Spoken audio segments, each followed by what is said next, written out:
السلام علیکم پیارے بچوں، آج کا ہمارا جو ٹاپک ہے وہ ہے شیخ العالم، جو کہ چہارم جماعت کی 9ویں لیسن ہے۔ پیارے بچوں، آپ نے شیخ العالم کا نام تو سنا ہوگا۔ وہ ایک بہت ہی دینی اور صوفی بزرگ تھے۔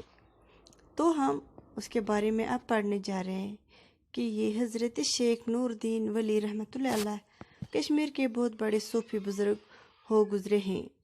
تمام مذاہب سے وابستہ لوگ آپ کا بہت احترام کرتے ہیں اور آپ رحمۃ اللہ علیہ سے بڑی عقیدت رکھتے ہیں۔ آپ کو علمدار کشمیر اور شیخ العالم بھی کہا جاتا ہے۔ حضرت شیخ نور الدین کے آبا و اجداد ضلع کشتواڑ کے راجا تھے۔ وہ لوگ ایک لڑائی میں پستہ ہو کر کشمیر چلے آئے۔ کشمیر کے راجا نے انہیں روپا ون کا علاقہ جاگیر میں دیا۔ اسی خاندان میں سے ایک شخص سلرسنز تھے۔ کہا جاتا ہے سلرسنز اس زمانے کے نامور بزرگ سید حسین سمنائی کے ہاتھوں مسلمان ہوئے تھے اور بہت عرصے تک ان کی تربیت میں رہے۔ بعض لوگوں کا خیال ہے کہ سلرسنز نے یاسمی رشی کے پاس جا کر اسلام قبول کیا تھا۔ پیارے بچوں، اب آپ نے پڑھا کہ حضرت شیخ نور الدین رحمۃ اللہ علیہ کے آبا و اجداد یعنی کہ اس کے وہ جد وہ ضلع کشتواڑ کے راجا تھے۔ وہ ایک لڑائی میں جب ان کو شکست ہوئی تو وہ کشمیر چلے آئے اور کشمیر کے راجا نے انہیں روپاون کا علاقہ جاگیر میں دیا۔ اسی خاندان میں ایک شخص سلرسنز تھا اور اس زمانے میں وہ حضرت حسین سمنائی کے ہاتھوں مسلمان ہوئے اور اسی کے تربیت میں رہے۔ کہا جاتا ہے کہ سلرسنز نے یاسمین رشی کے پاس جا کر اسلام قبول کیا تھا۔ اب ہم کیا پڑھ رہے ہیں؟ حضرت شیخ نور الدین ولی یہ بہت ہی بڑے صوفی بزرگ تھے اور بہت تمام مذہب کے لوگ ان کی عزت و احترام کرتے تھے۔ اب آگے یاسمی رشی نے ان کا نام شیخ سالار الدین رکھا اور ان کی شادی صدرہ نام کی لڑکی سے طے کر دی۔ یہ خاتون تاریخ میں صدرہ موجی کے نام سے مشہور ہے۔ یعنی کہ جب شادی ہوئی شیخ سالار الدین اور صدرہ موجی کی تو وہ جنوبی کشمیر کے گاؤں کیمواہ میں رہنے لگے اور اسی مقام پر یہاں 1377 عیسوی میں شیخ نور الدین رحمۃ اللہ علیہ نے جنم لیا، یعنی کہ شیخ العالم نے جنم لیا۔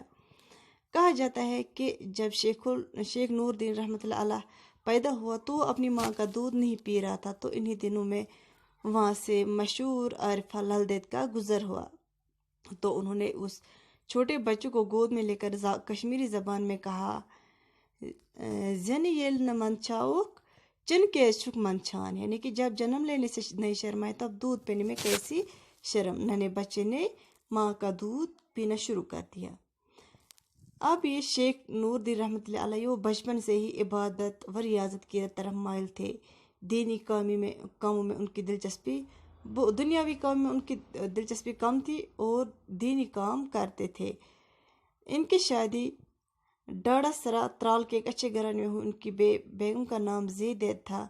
ان کے ہاں 2 بچے پیدا ہوئے، بابا حیدر اور زون دید، لیکن یہ دونوں بچے چھوٹی عمر میں ہی فوت ہو گئے۔ شیخ العالم رات دن عبادت اور ریاضت میں مشغول رہتے تھے۔ آپ نے اپنے نفس کو ہر طرح کی آلودگی سے پاک رکھا۔ آپ نے گاؤں گاؤں جا کر لوگوں کو خدا پرستی اور پرہیزگاری کی تعلیم دی، یعنی کہ وہ تبلیغی جماعت کے ساتھ رہا، انسانی دوستی، مساوات، ہمدردی اور محبت کا درس دیتا رہا۔ مذہبی رواداری، اتحاد اور بھائی چارہ جیسی خصوصیات آپ کی تعلیمات میں شامل ہیں۔ تو شیخ العالم کشمیری زبان کے بہت بڑے شاعر تھے۔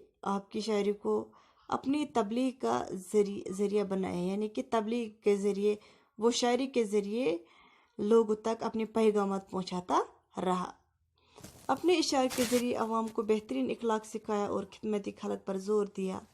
آپ کے کلام میں خدا پرستی، پرہیزگاری اور دینداری کا سبق ہے۔ ان کی کتابوں میں یعنی کہ پند و نصیحت اور اخلاقی تعلیم کا خزانہ ہے۔ آج بھی واعظ و نصیحت کے مجلسوں میں آپ کا کلام پڑھایا جاتا ہے۔ اکثر کشمیریوں کو آپ کے اشعار زبانی یاد ہے۔ حضرت شیخ العالم 1438 عیسوی یعنی کہ 63 سال کی عمر میں وفات پائی آپ نے، اور آپ وہیں پہ یعنی کہ چرار شریف میں دفن ہوئے۔ آپ کے نام سے آج چراغ شریف بہت ہی مشہور ہوا ہے۔ ہر روز یہاں پر زیارت کرنے کے لیے عقیدت مندوں کی بھیڑ لگی رہتی ہے۔ لوگ دور دور سے یہاں آتے اور روحانی فیض حاصل کرتے ہیں۔ آپ کے مقبرے پر جمعرات کو خصوصی اجتماع ہوتا ہے۔ کشمیر کے اولیاء کرام میں حضرت شیخ العالم کو اونچا مقام حاصل ہے۔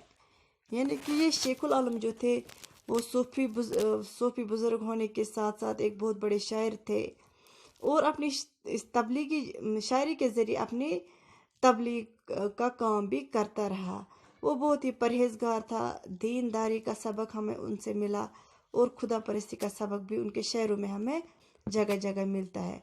کشمیری شعر یعنی کہ ہر کشمیری کے زبان پر ہے۔ آپ نے 63 سال کی عمر میں وفات پائی اور وہیں چراغ شریف میں مدفون ہیں، اور چراغ شریف اسی وجہ سے بہت زیادہ مشہور